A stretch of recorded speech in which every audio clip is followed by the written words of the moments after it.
7, baru kemarin kalian kelas 8, dan sekarang kalian sudah kelas 9 lagi. Wah, tidak terasa ya, berarti hanya beberapa bulan lagi sampai kalian meninggalkan sekolah ini. Semoga kalian selalu sehat, agar kita bisa semakin semangat belajarnya, agar semakin mudah untuk mencapai kelulusan itu ya. Kali ini kita akan mulai pembelajaran bahasa Indonesia di kelas 9 ini.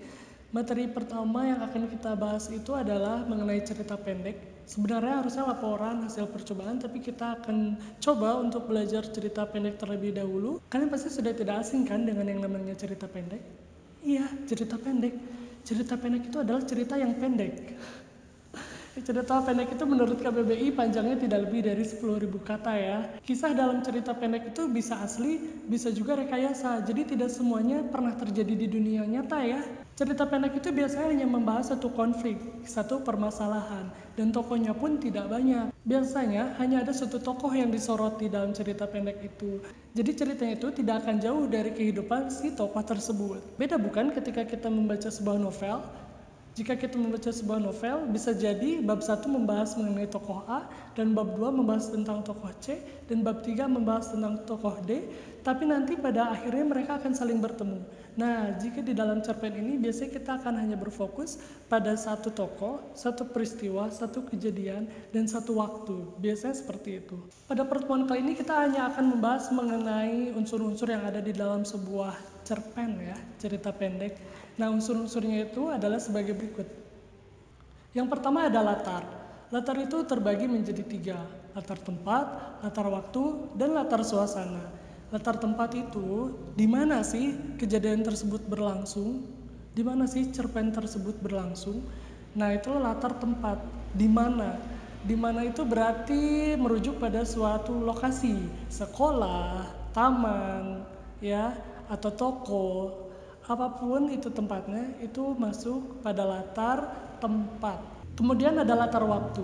Latar waktu itu pembahasannya tidak akan jauh-jauh dari jam dan dari kondisi matahari. Misalnya ya, seseorang tokoh itu sedang berjalan di siang hari. Nah, berarti latar waktunya itu adalah siang hari. Atau misalnya lagi, kami meninggalkan sekolah pada pukul 9. Berarti latar waktunya adalah pukul 9. Lalu ada latar suasana. Nah, inilah yang menarik. Latar suasana ini berarti bagaimana kita menerka dan membaca suasana yang ada di dalam bacaan tersebut. Jadi misalnya kalau kita sedang membaca suatu cerpen dan kita merasa suasananya sangat menegangkan, cerpen tersebut, berarti suasana yang ada dalam cerpen tersebut adalah suasana yang menegangkan. Misalnya ketika seseorang korban dikejar-kejar oleh penjahat, oleh penculik, nah itu sangat menegangkan bukan? Nah, berarti dalam kondisi seperti itu kita dapat menyebutkan latar suasana dalam cerpen tersebut adalah latar suasana yang menegangkan. Kemudian bicara soal sudut pandang, biasanya kita mengenal sudut pandang orang pertama dan sudut pandang orang ketiga. Oh ya, sudut pandang itu berhubungan dengan siapa. Jadi siapa sih tokoh yang membuat kita masuk ke dalam cerita tersebut. Misalnya dalam cerita tersebut, tokohnya itu berbicara menggunakan kata ganti aku atau saya. Misalnya saya sedang berlari-larian ketika dia datang. Nah, berarti dalam cerpen tersebut ia menggunakan sudut pandang orang pertama. Dan jika kalian menemui kalimat mereka sedang menemui Pak RT, berarti cerita tersebut menggunakan sudut pandang orang ketiga. Dan inilah contoh-contoh sudut pandang yang sering kita gunakan. Lalu kemudian ada karakter atau tokoh penokohan. Jadi karakter atau tokoh penokohan ini adalah siapa-siapa saja yang ada dalam sebuah cerita pendek. Jadi misalnya tokohnya ada 5, nah kita harus mencatat kelima tokoh tersebut dan memberikan gambaran watak tokoh tersebut atau kepribadian tokoh tersebut ya. Misalnya ada tokoh yang namanya Kancil ya, si Kancil. Nah, kalian kan kenal tokoh tersebut dari cerita fabel ya. Nah, Kancil itu wataknya seperti apa sih? Wataknya misalnya dia cerdik gitu ya, banyak akalnya. Nah, itulah yang dinamakan tokoh dengan penokohan. Si Kancilnya itu adalah tokoh dan penokohannya itu atau wataknya atau karakternya itu adalah yang tadi, yang cerdik dan yang banyak akal. Itulah yang membedakan antara tokoh dan penokohan, dan semuanya itu termasuk ke dalam karakter yang ada di dalam sebuah cerita pendek. Lalu yang terakhir dalam unsur-unsur cerita pendek ini yaitu adalah alur. Alur itu biasanya kita kenal ada 3, alur maju, alur mundur, dan alur campuran. Alur maju itu menceritakan sebuah peristiwa, sebuah cerita dari kondisi sekarang sampai nanti, sampai masa depan nanti.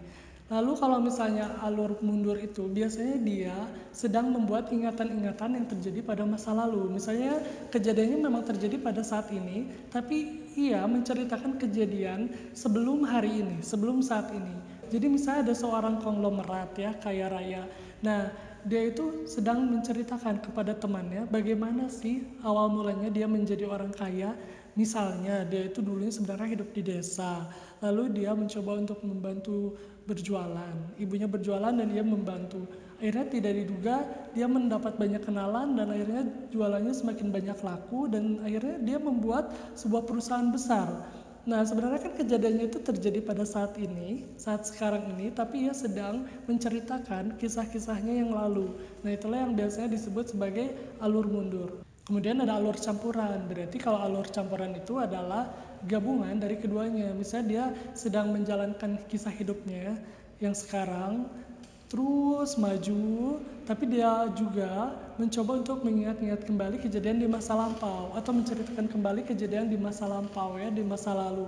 Nah, nanti dari masa lalu itu dia kembali lagi menceritakan hidupnya di masa sekarang sampai berlanjut ke masa depan nanti.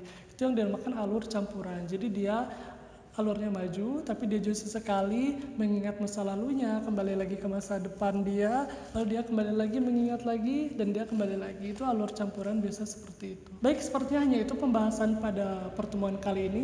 Jika kalian ada yang belum memahami mengenai materi kali ini, silahkan kalian tulis pertanyaan kalian di kolom komentar, nanti saya akan jawab di sana. Dan jika kalian ingin melihat pertanyaan-pertanyaan teman kalian, kalian bisa buka kolom komentar juga. Siapa tahu di situ sudah ada jawabannya. Jadi nanti kita sama-sama belajar melalui kolom komentar ya. Oh ya, jangan lupa untuk membuka kolom deskripsi juga ya. Terima kasih telah mengikuti pembelajaran kali ini. Semoga bermanfaat. Sampai jumpa.